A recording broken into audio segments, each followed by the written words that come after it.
Bonjour à tous, c'est ici Robin Müller qui vous parle, pilote coach de la Yamaha Riding Academy suisse et pilote en championnat du monde d'endurance.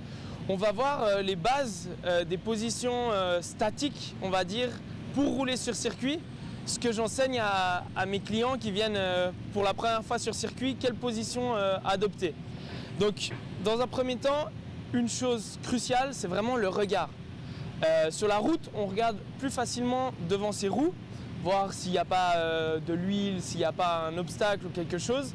Sur circuit, on doit regarder loin. On parle souvent des points A, B, C, A, B, C.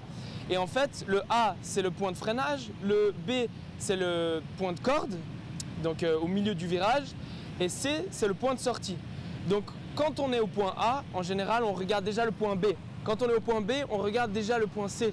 En fait, on doit toujours avoir une vision plus loin. On doit vraiment regarder où on veut aller. Et c'est là, ça c'est vraiment une clé de base du roulage sur circuit. Regardez loin. Parce que souvent, j'ai des clients qui regardent devant leur roue et en fait, ils n'arrivent pas à se concentrer sur leur trajectoire, à se concentrer sur ce qu'ils font. Et ça, c'est la première chose à adopter, un regard lointain. Donc, on lève la tête et on regarde loin, loin, loin.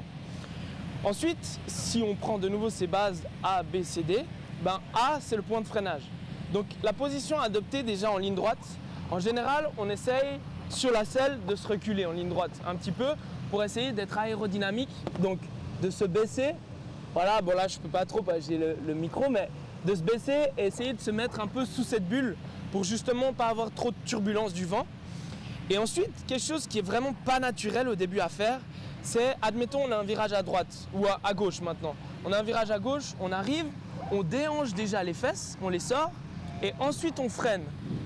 Et en freinant, on serre vraiment ce réservoir. Ici, on a des grip pads, vraiment pour lorsqu'on freine, on serre le réservoir pour éviter d'avoir trop de force sur les bras. Et on ne doit pas avoir les bras trop tendus, on doit avoir un peu les bras fléchis pour utiliser ça comme amortisseur lorsqu'on freine. Ensuite, lorsqu'on entre en courbe, on garde toujours ses fesses déhanchées. Ça, c'est aussi, après le regard, une des positions les plus importantes, le déhanché des fesses. On dit souvent une demi-fesse dehors.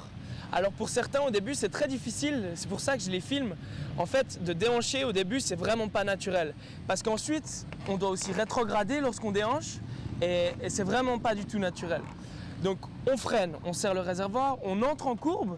Et là, quand on entre en courbe, c'est une courbe à gauche, on ouvre le genou et avec le menton, le but, c'est d'aller mordre un peu son guidon en exagérant. C'est vraiment d'aller avec la tête vers le guidon et la pointe à l'intérieur, les pieds sur la pointe des pieds sur les cale-pieds. Vraiment, ça c'est important. Et à l'extérieur, l'inverse. On a plutôt le talon sur le cale-pied. Et là, on entre en courbe et on va chercher ça, le regard toujours loin. Avec de l'angle, c'est difficile, mais on regarde loin pour notre point de sortie. Et là, on rentre en courbe. Et ensuite, lorsqu'on sort, on se ramène avec les fesses au milieu de la moto.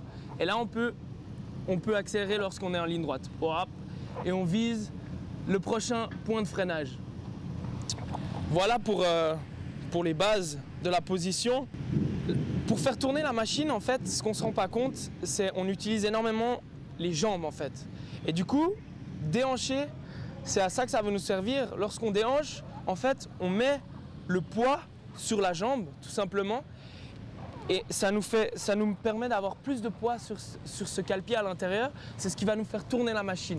Mais aussi déhancher, ce qui est important, pour ceux qui viennent du roulage sur route, en fait, ils ont tendance à rouler droit sur leur machine.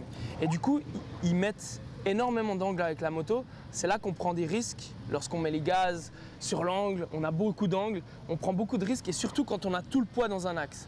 Si on décale un peu le poids, en fait, de côté comme ça, eh bien, on mettra moins d'angle à la machine et on prendra moins de risques. Et aussi, on a le poids qui est un peu décalé. Si on regarde un peu les forces de levier, eh bien, on a le poids qui est décalé et c'est beaucoup plus stable pour la machine et beaucoup moins risqué. Donc le déhanché, c'est le plus important. Et lorsqu'on change d'angle, on met le poids sur les jambes, on change de côté. Là, on a un changement d'angle, une chicane par exemple. On change de côté, c'est important d'être très mobile. Alors on n'est pas obligé forcément de sauter, on peut aussi glisser sur la selle. Et le déhanché, c'est très très important. Et appuyer sur ses cale-pieds. Tac, appuyer. Là, par exemple, si je vais à gauche, Je vous ai dit, à l'intérieur, on met la pointe des pieds sur les cale-pieds. À l'extérieur, on a le talon. On a vraiment le talon qui est comme ça. Et la pointe des pieds de l'autre côté. Et là, on est en courbe. On va mordre ce guidon. Bon, maintenant, vous avez les bases de la position pour rouler sur circuit. Il y a encore énormément à approfondir, la prise des freins, etc., etc. Mais on a les bases.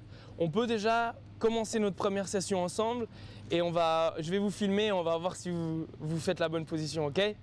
À plus sur la piste.